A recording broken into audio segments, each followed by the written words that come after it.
Well, hello everyone. I'm standing here outside the Connor Street entrance to the church. Sadly, this doorway has not been unlocked for worship since March the 8th. That is 7 weeks ago. But as you can see, the church is still here. But since that time, we've scrambled to put together our version of online church while we shelter in place. I'm so grateful for our church staff and our church family who have used their personal electronic devices and their technical know-how so that we could bring church to your home.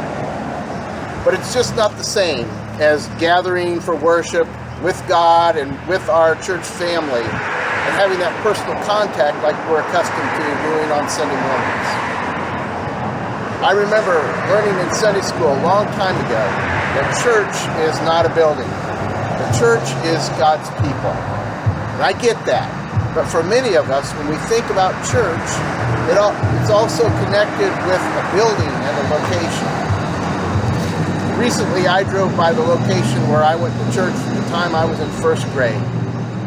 And those people and that staff were so formative in my faith journey. That was a long time ago. The church has since relocated and the old church was demolished.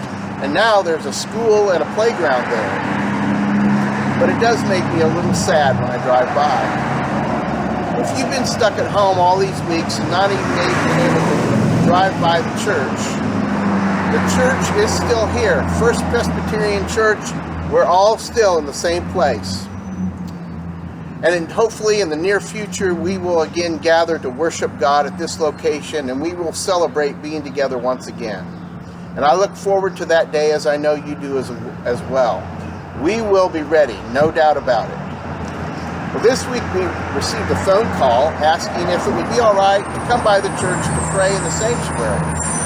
Religious entities were deemed by the governor as essential so long as we abided by the coronavirus guidelines.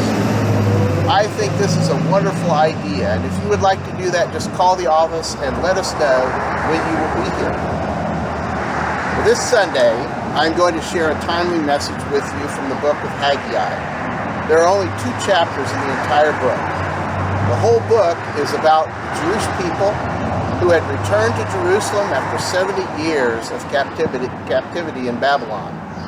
But when they returned, they had no place to worship, because while they were gone, the temple had been destroyed. Well, now that they were back, God wanted them to rebuild the temple because the temple would symbolize the presence of God amongst God's people. They got off to a good start, but soon became distracted with other priorities. Finally, 16 years later, God tells the people, "Get to work, and I am with you."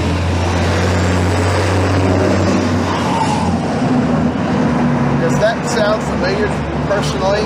Does it sound familiar in these days of rebuilding our economy following the shutdown?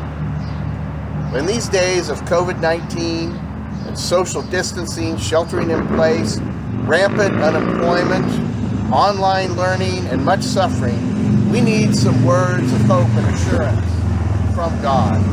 So I hope you can link in to worship with us Sunday morning at 10 a.m. and find out what happens. We'll see you then.